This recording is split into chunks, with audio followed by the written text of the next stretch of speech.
Hello बच्चों, क्या हाल चाल आपका। आई होप कि बहुत अच्छे होंगे और आपकी प्रिपरेशन भी बहुत अच्छी चल रही होगी। उसी प्रिपरेशन में और ज्यादा बूस्टअप करने के लिए हम आपके लिए लेके आए एक सीरीज, जहां पर हम एक एक कॉन्सेप्ट को डिस्कस करेंगे और पूरे फिजिक्स के, केमिस्ट्री के, मैथ्स के और बायोलॉजी के कॉन्सेप्ट को डिस्कस करेंगे। एक एक चीजों को जानेंगे और आपके एग्जामिनेशन में हम आपका बहुत ज्यादा हेल्प करेंगे। तो बने रहिए हमारे चैनल पर। अगर नए हैं तो सब्सक्राइब करना बिल्कुल भी ना बोले। अगर आपको अच्छा लगा हो तो जरूर सब्सक्राइब कर दे।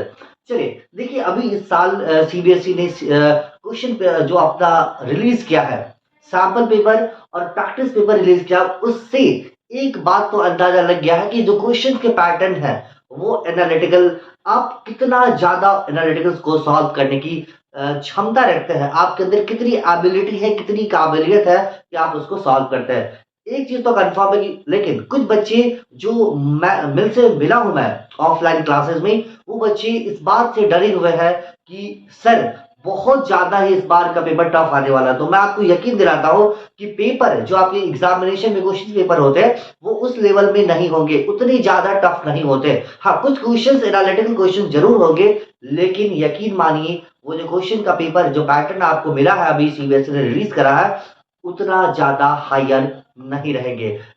मीडियम, मॉडरेट और हाई लेवल क्वेश्चन हर साल पूछे जाते हैं, उसी लेवल पे क्वेश्चन आएंगे। लेकिन कुछ काबिलियत होती है जो आपको टॉपर बनाती है, और उसी टॉपर बनने के क्रम में हम आपके साथ हैं। तो चलिए शुरुआत करते हैं आपका फर्स्ट लेक्चर, जो कि reflection of light, refraction of light, जो पूरी कहानी आपकी, उससे शुरू करते हैं। तो देखिए, सबसे पहले अगर हम बात करें लाइट की, तो लाइट क्या होता है।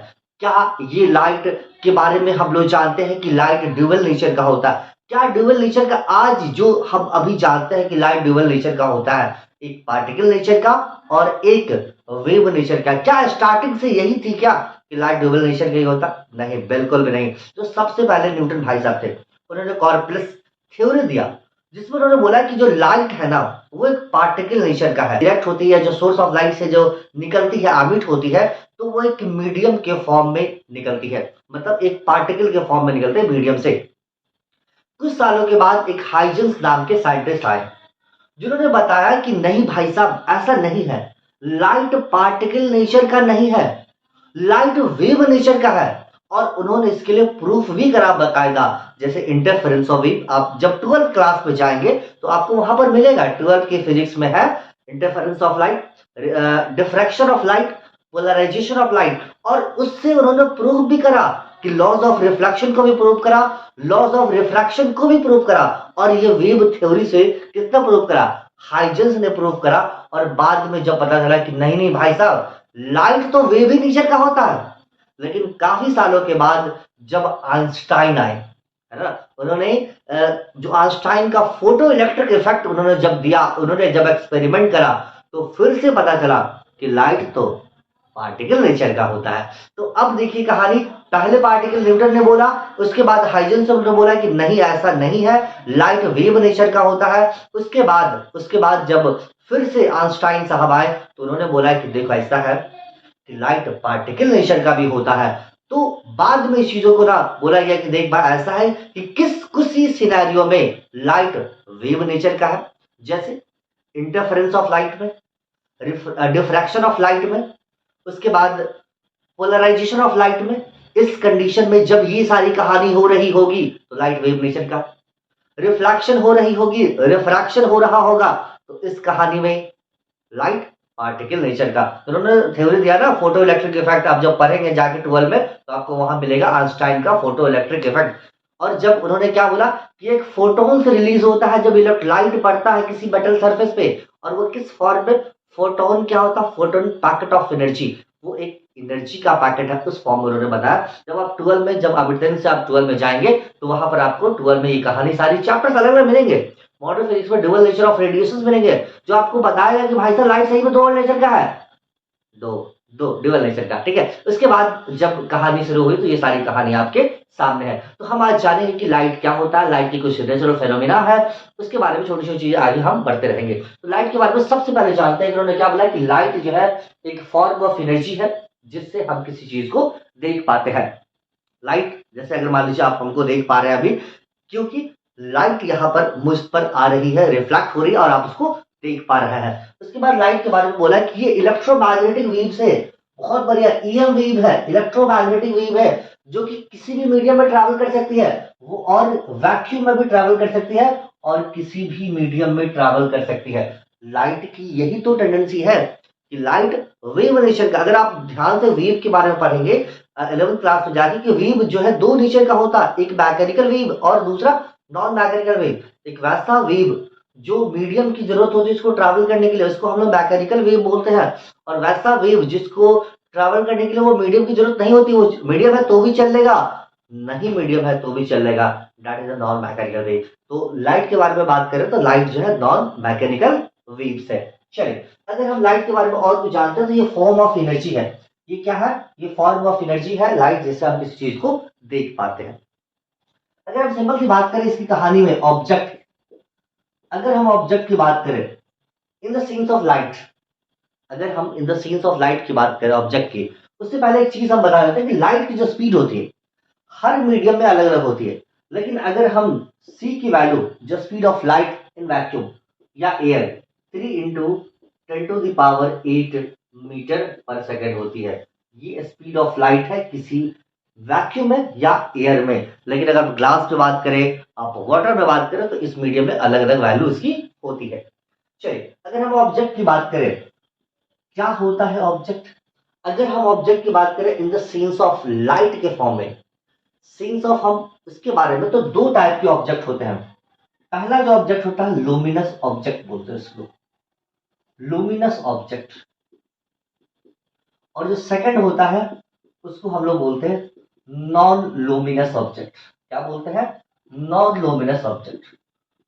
सर, ये जो लुमिनस ऑब्जेक्ट है और नॉन लुमिनस ऑब्जेक्ट है, इसकी क्या कहानी है, क्या है ये? लुमिनस ऑब्जेक्ट वैसे ऑब्जेक्ट को बोलते हैं जिसके पास ना खुद का लाइट होता है, ओन लाइट होता है। बहुत बढ़िया सर, ओन लाइट होता है, वैसा ऑब्जेक्ट जिसके पास ना खुद का लाइट होता है या जो लाइट एमिट कर सकता है, उसको हम लोग क्या बोलते हैं? लुमिनस ऑब्जेक्ट बोलते हैं। लेकिन वैसा लाइट जिसके पास न खुद का लाइट होता है, ना ही वो लाइट एमिट कर सकता है, उसको हम लोग नॉन लुमिनस बोलते हैं। क्या? डोंट हैव ओन लाइट, अपना लाइट नहीं होता भाई के पास, और एमिट भी नहीं कर सकता, एमिट भी नहीं कर सकता, इसको हम लोग क्या बोलते हैं? Non luminous. अच्छा, लुमिनस के अगर एग्जांपल अगर आप लें तो क्या? सन, द बेस्ट एग्जांपल ऑफ सन है ना, सन। कैंडल, कैंडल लाइट एमिट कर सकता है खुद का, मतलब जल के, है ना, खुद जल के वो दूसरे को रोशनी देता। बल्ब लाइट एमिट कर सकता है, ग्लो कर सकता है, जिससे रोशनी आती है। नॉन लुमिनस का क्या बात करें तो बॉटल हो गया, मार्कर हो गया। देखिए, अगर ये लाइट नहीं हो तो ये मार्कर भी दिखेगा नहीं। जैसे मैं लाइट एमिट नहीं कर सकता हूँ। उसके बाद अगर हम बात करें ना, जैसे जैसे मतलब चेयर हो गया और भी कई चीजें हो गई, ठीक है, तो ये सारी चीजें क्या कहलाती है? नॉन लुमिनस ऑब्जेक्ट कहलाती है। लेकिन अगर इसके अलावा भी अगर हम देखें कि सर कहानी थोड़ी सी अलग है, तो रियल ऑब्जेक्ट एक वर्चुअल ऑब्जेक्ट होता है, real object and virtual object. क्या होता है real object and virtual object? अगर रियल ऑब्जेक्ट और वर्चुअल ऑब्जेक्ट की बात करें, अभी जब इमेज फॉर्मेशन में बात करेंगे वहां पर, तो रियल इमेज बनेगा, वर्चुअल इमेज बनेगा। उसी तरह से रियल ऑब्जेक्ट है और वर्चुअल ऑब्जेक्ट है। तो रियल ऑब्जेक्ट है जो रियल में एग्जिस्ट करा, जैसे मैं आपका यहाँ पर क्या है, रियल प्रेजेंटली ऑब्जेक्ट हो। लेकिन अगर मान लीजिए आप सैलून में गए हो और वहां पर बहुत सारे मिरर लगे हो, तो एक दो मिरर आगे पीछे साइड में लगे हो, तो एक वाले मिरर का में जो, अगर मान लीजिए मार्कर एक मिरर के सामने रखा हुआ, ठीक है, ये सामने मिरर है और ये ऑब्जेक्ट है, इसका इमेज बन गया इस वाले मिरर में, ठीक है, तो इसके लिए क्या होगा? Real object. लेकिन अगर ध्यान दीजिए, यहां पर भी पीछे भी एक मिरर है और इसका इमेज यहां बना, लेकिन इस वाला जो पीछे वाला जो मिरर है, उसमें जो ऑब्जेक्ट की तरह बिहेव करेगा इसका इमेज, तो इस वाले मिरर के लिए इसका इमेज ऑब्जेक्ट की तरह काम करेगा, तो उसको हम लोग बोलते हैं वर्चुअल इमेज, वर्चुअल ऑब्जेक्ट बोलते हैं। क्या बोलते हैं? वर्चुअल ऑब्जेक्ट बोलते हैं। ठीक है, बहुत ही इजी कहानी है। चलिए, types of surface, types of surface की अगर हम बात करें तो कितने टाइप के सरफेस है जहां से लाइट जा सकती है? तो जनरली 3 टाइप के पढ़ते हैं हम लोग। पहला होता है ट्रांसपेरेंट सरफेस, दूसरा ट्रांसलूसेंट सरफेस, और तीसरा ओपेक होता है। अब तीनों में क्या डिफरेंस है, अगर हम शुरुआत करते हैं ट्रांसपेरेंट और ओपेक से। देखिए ट्रांसपेरेंट सरफेस का मतलब वैसा सरफेस जहां से लाइट, अगर लाइट रेज आ रही हो, अगर लाइट रेज आ रही हो तो ये क्या है, इजीली पास कर जाए, क्या करे, यहां से इजीली पास कर जाए। तो यहां से जो लाइट रेज आ रही है यहां से आपको इस पूरे सरफेस से पास कर जाए, that is the transparent surface. ठीक है, यहां पर क्या होता है, लाइट जो रेज होता है आपका, लाइट रेज इजीली पास कर जाता है। ठीक है, इजीली पास कर जाता है। ट्रांसलूसेंट का मतलब क्या होता है, या जिसको हम बोलते हैं लाइट आर पार हम जो ट्रांसपेरेंट आर पार हम देख सकते हैं, या लाइट पास कर जाए। ट्रांसलूसेंट का मतलब पार्शियली पास करे, जो लाइट रेज है वो आपका पूरा नहीं, लेकिन लाइट रेज आपका पार्शियली पार्शियली पास करे। और ओपिक का मतलब कुछ भी नहीं पास करे, जब यहां जाए तो यहीं पर रुक जाए, मतलब लाइट रेज पास ही नहीं करे। क्या करे, light rays does not pass, यहां से पास ही नहीं करे। तो इस तीनों सरफेस के बारे में हम जानते। अगर हम बात करें यहां पर जो रिफ्लेक्शन की बात करें, रिफ्लेक्शन क्या होता है, bouncing back of light rays, मतलब वापस लौटना, किसी लाइट सरफेस पे लाइट पड़ा और वहां उस सरफेस से वापस लौटना क्या कहलाता है, बाउंसिंग बैक ऑफ लाइट रे। तो यहां से जो पास करे तो bouncing back of light is the reflection phenomena होता है। अभी आगे बात करेंगे हम इसके बारे में। तो लाइट रेज यहाँ से बिल्कुल भी पास न करे, बैक कर जाए, यहाँ से कुछ लाइट रेज पास करे, मतलब ट्रांसमीटर पार्शियली लाइट रेज पास करे, और यहाँ से फुल्ली मतलब पूरी तरह से पास करे। तो इसको हम लोग क्या बोलते हैं, ट्रांसपेरेंट, ट्रांसलूसेंट और ओपेक बोलते हैं। ये डिपेंड करता है किस पर, सरफेस पे। और ये अलग अलग सरफेस हो सकता है, ये अलग अलग सरफेस हो सकता है जहां से लाइट रे पास कर रहा हो, नहीं कर रहा हो, या पूरी तरह से पास कर रहा हो, नहीं कर रहा हो। ठीक है, मतलब एक तरह से पूरा पूरा पास कर रहा हो, जितनी लाइट आप दे रहे हैं सारी पास किए जा रहा, तो वो ट्रांसपेरेंट हो गया। एक दे रहे हैं सरफेस के ऊपर लाइट दे रहे हैं, वो एक जरा भी पास नहीं कर रहा, वो ओपेक हो गया। और एक सरफेस हो गया जहां लाइट कुछ कुछ पास, किसी को जाने दे रहा, किसी को नहीं जाने दे रहा, तो उसको हम क्या बोलते हैं, ट्रांसलूसेंट बोलते हैं। आगे देखते हैं रिफ्लेक्शन ऑफ लाइट क्या होता है, वो उस फेनोमेना क्या होता है, उसके लॉज ऑफ रिफ्रैक्शन क्या है, और कितने टाइप के रिफ्रैक्शन होते हैं। चलिए देखते हैं जल्दी से। चलिए आगे देखते हैं रिफ्लेक्शन ऑफ लाइट क्या होता है। रिफ्लेक्शन ऑफ लाइट क्या होता है कि जब अगर मान लीजिए कोई सरफेस है, ठीक है, ये कोई अगर मान लेते हैं ये सरफेस है, और इस सरफेस पे अगर कोई लाइट रेज आ रही है, लाइट रेज आ रही है, तो इस सरफेस से वापस जो बाउंस बैक करे ना, उसी को हम लोग क्या बोलते हैं, रिफ्लेक्शन ऑफ लाइट बोलते हैं। हम बोल सकते हैं क्या, बाउंसिंग बैक ऑफ लाइट। ठीक है, बाउंसिंग बैक ऑफ लाइट। किसी भी सरफेस पे अगर लाइट पड़ रही है, किसी भी सरफेस पे अगर लाइट फॉल कर रही है, और फॉल करने के बाद वापस उसी लौट रही है, तो क्या बोलते हैं उसको, रिफ्लेक्शन ऑफ लाइट बोल रहे हैं। ठीक है, अगर रिफ्लेक्शन ऑफ लाइट की बात करें तो दो टाइप का होता है। पहला जो रिफ्लेक्शन ऑफ लाइट होता है उसको हम लोग रेगुलर रिफ्लेक्शन ऑफ लाइट बोलते हैं। ठीक है, क्या बोलते हैं इसको, regular, regular reflection, regular reflection बोलते हैं। और इसी को हम लोग ना, और सेकंड वाला irregular, irregular reflection, irregular reflection. ठीक है, रेगुलर रिफ्लेक्शन क्या होता, वैसा रिफ्लेक्शन जो किसी स्मूथ सरफेस पे होता हो। जैसे अगर मान लीजिए कि कोई सरफेस है, ये पूरा स्मूथ सरफेस है, और यहाँ पर रिफ्लेक्शन हो रहा है, यहाँ देखिए this is coming from light, source of light है, और ये रिफ्लेक्ट होके बाउंस बैक होके वापस जा रहा है। यहाँ से लाइट आ रही है, यहाँ से लाइट जा रही है ना। तो ये क्या है, एक स्मूथली काम कर रहा है, ये सरफेस क्या आपका स्मूथ है, लाइट आ रही, जितना एंगल है उतना उधर जा रही, इधर आ रहा है, इधर आ रहा है, प्रॉपर वे में जा रहा है, मतलब बाउंस बैक प्रॉपर हो रहा है। लेकिन इरेगुलर क्या होता, इरेगुलर रिफ्लेक्शन क्या होता है ना, इसको हम लोग क्या बोलते हैं, इसको डिफ्यूज रिफ्लेक्शन भी बोलते हैं। इरेगुलर रिफ्लेक्शन को हम लोग डिफ्यूज रिफ्लेक्शन भी बोलते हैं। जैसे मान लीजिए ये कोई स्मूथ सरफेस नहीं है, लाइट की रेज यहाँ से आ रही है, कभी इधर जा रही है, लाइट रेज ऐसा आया, कभी इधर चला गया, लाइट रेज ऐसा आया, कभी इधर भाग गया। तो इस तरह के जो रिफ्लेक्शन होते हैं उसको हम लोग क्या बोलते हैं, इरेगुलर रिफ्लेक्शन बोलते हैं, जिसको डिफ्यूज रिफ्लेक्शन भी बोला जाता है। ठीक है, अब इसकी जब सबसे कहानी ये होती है कि अगर हम बात करें कि लॉज ऑफ रिफ्लेक्शन क्या होता है, तो अभी हम जानेंगे कि आपको पता चल गया कि रिफ्लेक्शन क्या होता है। Reflection, bouncing back of light यहाँ पर देखिए बाउंस बैक कर रहा, कौन, लाइट रेज जब बाउंस बैक करे तो उस फेनोमेना को हम लोग क्या बोलते हैं, रिफ्लेक्शन ऑफ लाइट बोलते हैं। ये कितने टाइप का होता है, ये दो टाइप का होता है, रेगुलर और इरेगुलर रिफ्लेक्शन। रेगुलर क्या होता है, जो किसी स्मूथ सरफेस पे होता है, तो यहाँ देखिए स्मूथ सरफेस पे लाइट आ रही है, ये लाइट आ रही है, लाइट जा रही है प्रॉपर वे में। यहाँ पे क्या हो रही है, ये रफ सरफेस पे होता है जनरली, ये आपका कौन सा है, ये आपका रफ सरफेस है, ये आपका रफ सरफेस है, और ये वाला जो सरफेस है आपका स्मूथ सरफेस है। ये कौन सा सरफेस है, स्मूथ सरफेस है, जहां से प्रॉपर वे में रेगुलर रिफ्लेक्शंस हो रहे हैं। चलिए लॉस ऑफ रिफ्लेक्शन, रिफ्लेक्शन जो हो रहा फेनोमेना, अभी जस्ट पढ़े हम लोग, फेनोमेना जो रिफ्लेक्शन हो रहा उसमें उसमें जो है कुछ नियम है, कुछ कानून है, कुछ लॉस है। क्या है वो लॉस ऑफ रिफ्लेक्शन, तो देखिए अगर मान लेते हैं कि कोई सरफेस है, ये कोई सरफेस है और स्मूथ सरफेस है, कोई स्मूथ सरफेस है और this is the smooth surface, ठीक है। यहां पर एक लाइट रेज आ रही है, ये लाइट रेज आ रही है, इस आने वाली रेज को हम लोग बोलते हैं इंसिडेंट रेज। क्या बोलते हैं इसको, इंसिडेंट रेज बोलते हैं। आने वाली रेज को हम लोग इंसिडेंट रेज बोलते हैं।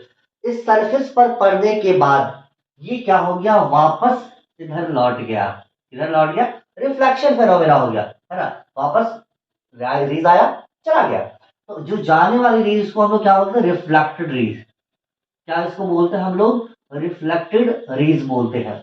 अगर बीच में एक परपेंडिकुलर लाइन ड्रॉ करें, इस बीच में हम एक परपेंडिकुलर लाइन ड्रॉ करें जो कि सरफेस पे क्या होता है, परपेंडिकुलर होता है, तो दिस परपेंडिकुलर लाइन को हम लोग क्या बोलते हैं, इस परपेंडिकुलर लाइन को हम लोग नॉर्मल बोलते हैं। क्या बोलते हैं इसको, नॉर्मल बोलते हैं। ये जो आपका सरफेस है ये कैसा है, एकदम बिल्कुल ही स्मूथ सरफेस है, बिल्कुल ही यहाँ पर स्मूथ सरफेस हम मान के चल रहे हैं। तो ये इंसिडेंट रेज आने वाली रेज, रिफ्लेक्टेड रेज जाने वाली रेज, और ये परपेंडिकुलर जो है नॉर्मल। तो देखिए आने वाली रेज इंसिडेंट रेज, और नॉर्मल जो एंगल बनाती है उसको हम लोग एंगल आई बोलते हैं। इस एंगल आई को एंगल ऑफ इंसिडेंस बोलते हैं।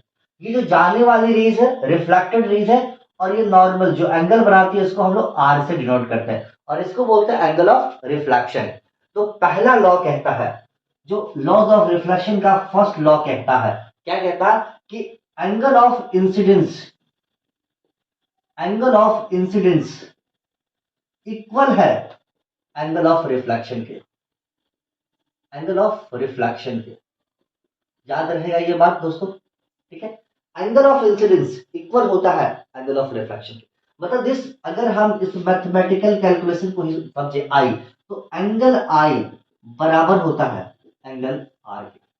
This angle i equal to angle r, ये कौन, ये लॉज ऑफ रिफ्लेक्शन बता रहा है कि भाई साहब अगर आप रेज को 30 डिग्री से लाके किसी सरफेस पर पटकोगे, अगर किसी रेज को 30 डिग्री से लाके किसी सरफेस पर पटकोगे तो सरफेस में तुमको 30 डिग्री से बाहर फेंक देगा। तो ये भी क्या करेगा, ये भी उतना ही एंगल से इसको रिफ्लेक्ट कर देगा। मतलब जितना एंगल से इंसिडेंट होगा इस नॉर्मल के, जितना एंगल से इंसिडेंट होगा लाइट, उतना ही एंगल से रिफ्लेक्ट भी कर जाएगा। अगर 30 से करा 30 से फेंका, 40 से आया 40 से फेंका, 50 से आया 50 से फेंका। तो ये पहला लॉज क्या बोला कि एंगल ऑफ इंसिडेंस इक्वल होता है एंगल ऑफ रिफ्लेक्शन के, मतलब that is angle i equal to angle r. Second law, इसका जो सेकंड लॉ है वो क्या बोला, उसने बोला कि देखो आने वाली रेज और जाने वाली रेज, मतलब जो इंसिडेंट रेज है और जो रिफ्लेक्टेड रेज है और नॉर्मल है, तीनों एक ही प्लेन में होता है। अगर मान लीजिए कोई मतलब सरफेस, जैसे मान लीजिए कोई सरफेस है, ठीक है, और ये सरफेस पे जो ये रेज, देखिए ये सरफेस ये प्लेन है ना, तो रेज जो आ रही है जो जा रही है और नॉर्मल, तीनों एक ही प्लेन में होगा। तो इसने क्या बोला कि एंगल ऑफ इंसिडेंस, इसने क्या बोला incident raise, reflected raise and normal तीनों एक ही सरफेस पे होते हैं, अरे एक ही प्लेन में होते हैं। इसने क्या बोला, incident raise, incident raise, reflected raise, reflected rays and normal lies on the same plane, lies on the same plane, ठीक है। क्या बोला कि तीनों एक ही सरफेस पे होते हैं, आने वाली रेज, जाने वाली रेज, और नॉर्मल जो हमने बनाया परपेंडिकुलर सर्कल, वो सभी एक ही प्लेन में होते हैं। इसके बारे में कौन बता, वो लॉस ऑफ रिफ्लेक्शन है ये, और ये प्रूफ है, कोई भी लॉ होता है इसका प्रूफ होता है कि जितना डिग्री से आप लाओगे यहाँ पर उतना ही डिग्री से आप, अब जैसे एग्जांपल बताते हैं आपको, जैसे देखिए अगर मान लीजिए कोई लाइट है, ठीक है, और लाइट है यहाँ पर कुछ सरफेस है, अगर लाइट को आप परपेंडिकुलर फॉल करवाओ यहाँ पे ऐसे, ऐसे अगर आपने परपेंडिकुलर फॉल कर 90 डिग्री से, आप देखिएगा लाइट भी ऐसे ही जाएगा, एकदम 90 डिग्री से ऊपर जाएगा।